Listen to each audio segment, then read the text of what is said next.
Today, we'll talk about which are the 5 best picks, how to choose the correct product, and what you should look at before buying. We've ranked these products based on their price, quality, durability, performance, and more. If you'd like to see their price and find out more information, you can check out the links in the description down below. Let's get started.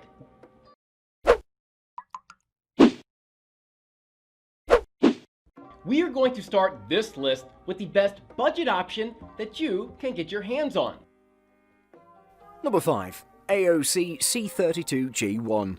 Based on a VA vertical alignment panel, the AOC C32G1 delivers vivid black shades for stunning detail clarity when watching dark content, thanks to its superb static contrast ratio of 3000 to 1.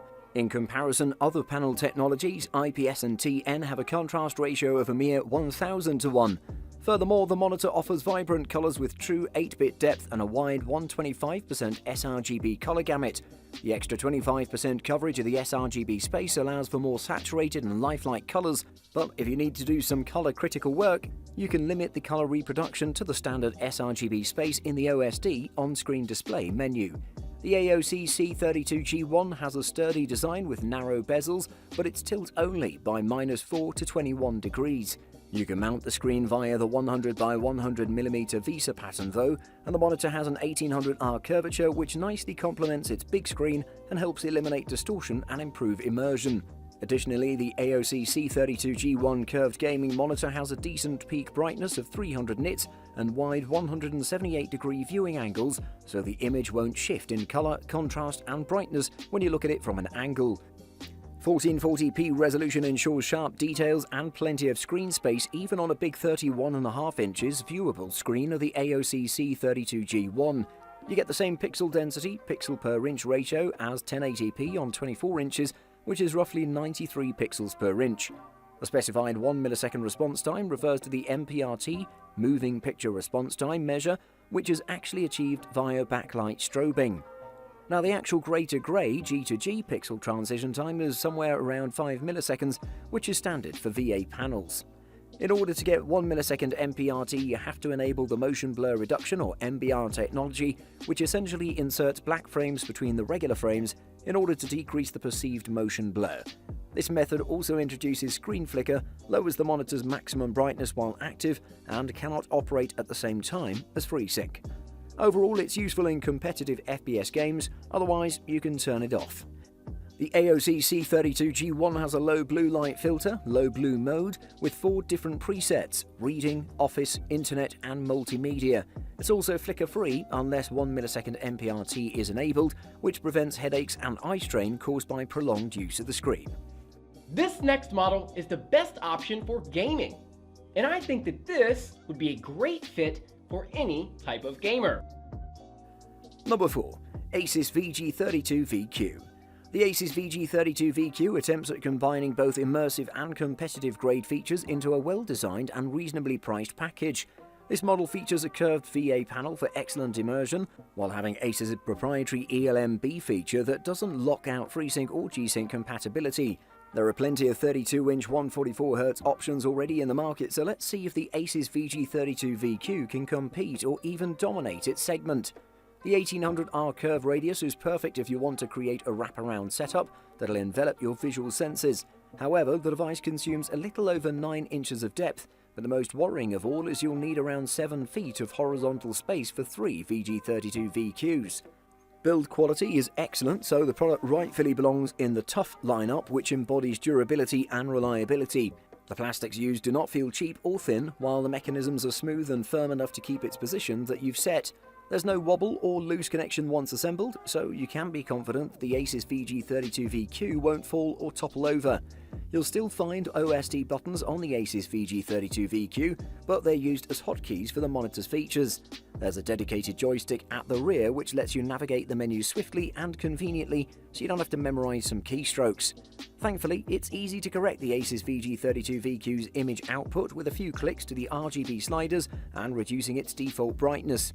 Doing so will improve colours to a delta E of only 1.2, resulting in a more balanced temperature and overall appearance. It's also crucial to use lower brightness settings, especially if you want to reach the peak contrast of around 2900 to 1. The Asus VG32VQ is a FreeSync gaming monitor that's also compatible with Nvidia's VRR solution.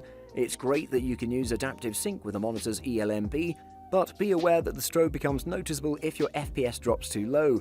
Input lag sits at 6 milliseconds at 144 Hz, so there will be no delays or desynced instances during competitive play. Moving up, we have the most versatile model out there. Let's take a look. Number 3. Samsung C32 HG70. The Samsung C32 HG70 is a fairly big 32-inch 1440p monitor that's based on the quantum dots technology, whose purpose is to dramatically enhance the color accuracy and definition so that you can see what you haven't before. In terms of the design, this model has an elegant matte black construction that consists of a dual hinge arm that stretches to the back of the chassis and a Y-shaped metallic finish stand that'll help you make height, tilt and swivel adjustments. In addition, on the rear you'll notice a lighting feature that'll boost your gaming ambience even more, which is awesome, right? Moving on, thanks to its 1800R curvature, you can opt to make a dual monitor setup, while on the other hand its refresh rate of 144 Hz, response time of 1 millisecond and the monitor's support of HDR is nothing less than fantastic, because bright areas do really look like you'll see plenty of details, smooth action scenes for your ultimate user experience. Further, the displays have wide 178-degree viewing angles and an excellent peak brightness of 350 nits, which gets a jump up to 600 nits for HDR-compatible content. Such high peak brightness and wide color gamut, along with localized dimming, earn the Samsung C32 HG70 monitor VISA's Display HDR 600 certification. The Samsung C32 HG70 monitor has an 8-zone local dimming implementation. These 8 zones help dim the parts of the screen that need to be dark, thus further increasing the static contrast ratio of 3000 to 1. Since there are only 8 dimming zones, the contrast ratio won't be drastically increased. The more expensive HDR models, such as the Asus PG27UQ with a 384-zone full-array local dimming system, can achieve a peak brightness of 1000 nits and a contrast ratio of over 20,000. In conclusion, the C32 HG70 offers a great value for its cost, so give it a try and assure yourself of its potential. This next model is perfect for professional use. Number 2. Dell U3219Q. The runner-up on this list is one of the most impressive monitors I've ever seen, and it's one that's specifically designed for creative professionals. The Dell U3219Q. It has an amazing build quality, great ergonomics, adjustability, tons of resolution, great color reproduction, and a lot more that'll impress everyone. The Dell U3219Q is designed for professionals, and you can see that by the lack of playfulness in its design. I'll have to say it looks pretty good overall. It has super thin bezels around the screen, which is beautiful, and overall I can say it's one of the most effortless designs out there. It looks good without trying at all. A great job from Dell. Moving on, I have to mention that the stand and the base of this monitor are excellent overall, delivering tons of stability and adjustability. It's pretty surprising to see this amount of adjustability at this size, including height, swivel, rotate and tilt. The connectivity ports are very good as well, including a DisplayPort 1.4b, an HDMI 2.0 port, a USB Type-C port, and 5 other USB-A ports to get you going. I also like the new 5-way joystick that delivers great navigation for the on-screen display menus. The Dell U3219Q is based around a 32-inch in-plane switching panel that's designed to deliver a professional experience. It has a native 4K resolution, and it's pre-calibrated from the factory, delivering 99% of the sRGB and Adobe RGB color space with marvelous accuracy. All this makes the Dell U3219Q a superb choice for video and photo editing purposes. Finally, the next model is the best overall. From us, it gets a perfect score in all categories. Number 1. Samsung Odyssey G7. The G7 is a 32-inch panel with a 2560 by 1440 resolution, which means it has a solid amount of on-screen real estate and a 92 ppi density level. Games are reasonably crisp here, but 4K panels are sharper.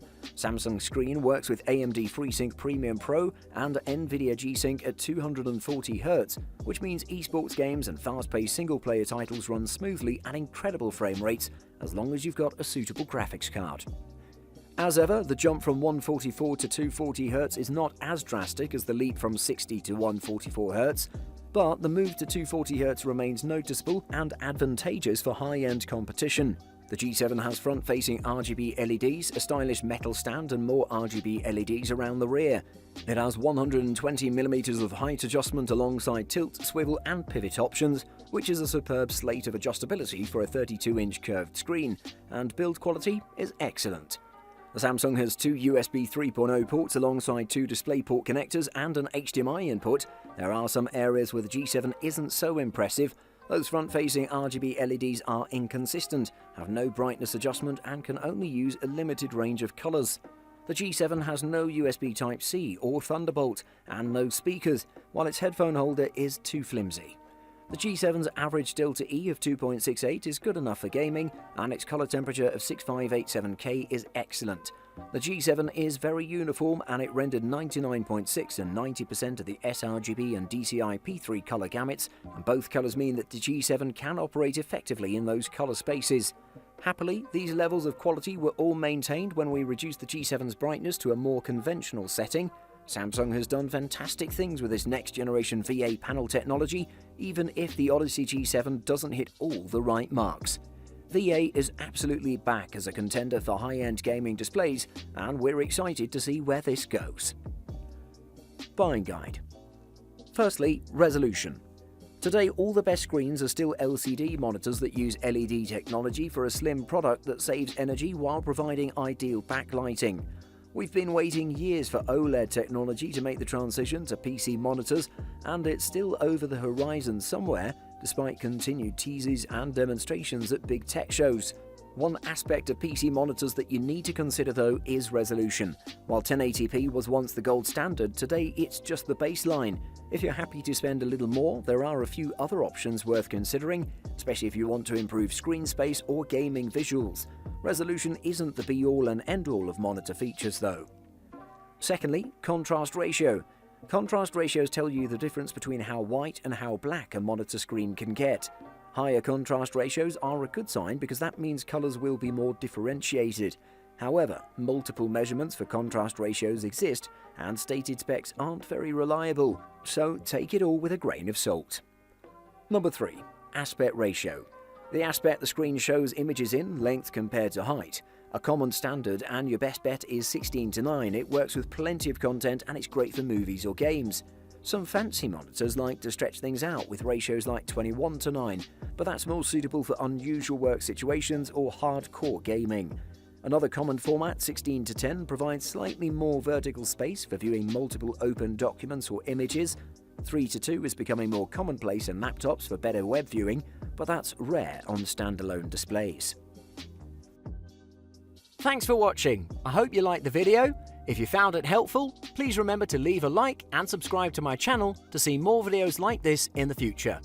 If you have any questions related to these products, you can leave a comment below and I'll get back to you as soon as I can.